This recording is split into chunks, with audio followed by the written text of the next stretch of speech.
Praise Lord. ദൈവത്തിൻ്റെ അതിപരിശുദ്ധ നാമം ഈ പ്രഭാതത്തിൽ വാഴ്ത്തപ്പെടുമാറാകട്ടെ. ഇന്നത്തെ ചിന്തയ്ക്കായി റോമാലേഖനം 9-ാം അധ്യായം 26-ാമത്തെ വാക്യം. നിങ്ങൾ എൻ്റെ ജനമല്ല എന്ന് അവരോട് പറഞ്ഞ ഇടത്തിൽ അവർ ജീവനുള്ള ദൈവത്തിൻ്റെ മക്കളെന്ന് വിളിക്കപ്പെടും. സ്വർഗീയ പിതാവ്, ഈ നല്ല സമയത്തിനായ സ്തോത്രം. ഒരു പ്രാവശ്യം കൂടെ അങ്ങനെ വചനമായി നിൽപ്പാൻ ദൈവം നൽകി കൃപയ്ക്കായ സ്തോത്രം. കഥാവ് ഈ വചനത്തെക്കുറിച്ച് ഞങ്ങൾ സംസാരിക്കുമാറാകണമെന്ന് പ്രാർത്ഥിക്കുന്നു. കഥാവ് ഇടപെടുമാറാകണം. യേശുനാമത്തിനെ ആമേൻ. ഹല്ലേലൂയ. സ്തോത്രം. നമ്മൾ റോമാലേഖനത്തിൽ നിന്നാണ് ഇന്ന് ചിന്തിക്കുന്നത്. തുടർമാനമായി ഇനിയും ചില ദിവസങ്ങളിൽ ഹല്ലേലൂയ. ഈ കഴിഞ്ഞ ദിവസങ്ങളൊക്കെ നമുക്ക് കാലത്ത് വചനം നമ്മൾ തുടർമാനം പഠിച്ചുകൊണ്ടിരിക്കുകയാണല്ലോ. നിങ്ങളും ഒപ്പം പഠിക്കുന്നു എന്ന് വിശ്വസിക്കുന്നു. സ്തോത്രം. നിങ്ങൾ എൻ്റെ ജനമല്ല എന്ന് അവരോട് പറഞ്ഞ ഇടത്തിൽ അവർ ജീവനുള്ള ദൈവത്തിൻ്റെ മക്കൾ എന്ന് വിളിക്കപ്പെടും. സ്തോത്രം. ഹല്ലേലൂയ. നാം ആയിരിക്കുന്ന ഇടങ്ങളിൽ സ്തോത്രം പലപ്പോഴും നമ്മളും ഇത് ഇസ്രായേൽ ജനത്തെ പോലെ നിന്നാ വാക്കുകൾ കേട്ടിട്ടുള്ളവരാണ്. സ്തോത്രം. ദൈവത്തിൻ്റെ മക്കളല്ല എന്ന് വിളിക്കപ്പെട്ട ഇടത്ത് തന്നെ ഹല്ലേലൂയ ഈ നാളുകളിൽ ഹല്ലേലൂയ പ്രിയ മാതാവേ, പിതാവേ, നാം എവിടെ നിന്ദിക്കപ്പെട്ടോ, എവിടെ അപമാനിക്കപ്പെട്ടോ, എവിടെ നമ്മൾ തെറ്റിദ്ധരിക്കപ്പെട്ടോ അവിടെ നമ്മളെ ദൈവം മാനിപ്പാനിടയായിത്തീരും. ഹല്ലേലൂയ. നമ്മെ നിന്ദിക്കുകയും ദൂഷിക്കുകയും ചെയ്ത ഇടത്ത് തന്നെ ഹല്ലേലൂയൻ്റെ വാക്കുകൾ കേൾക്കുന്ന പ്രിയ കുഞ്ഞെ, നീ എവിടെയാണ് കണ്ണുനീർ തോരാതെ നീ കരഞ്ഞത്? നീ എവിടെയാണ് അപമാനിക്കപ്പെട്ടത്? ആ സ്ഥാനത്ത് ദൈവം നിന്നെ ഉയർത്തുവാനിടയായിത്തീരും. ദൈവം നിന്നെ കൈപിടിച്ച് മാനിപ്പാനിടയായിത്തീരും.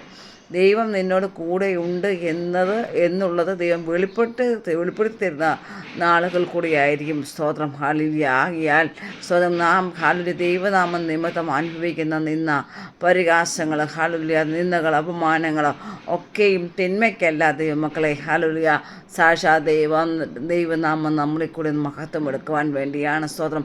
നാം സൈലൻ്റായിട്ടിരുന്ന് പ്രാർത്ഥിച്ചാൽ മാത്രം മതി. മിണ്ടാതിരുന്ന് ഞാൻ ദൈവമെന്ന് അറിഞ്ഞുകൊള്ളുവീൻ എന്ന ദൈവത്തിൻ്റെ വചനത്തിൽ പറയുന്നത് പോലെ ഹല്ലേലൂയ സ്തോത്രം.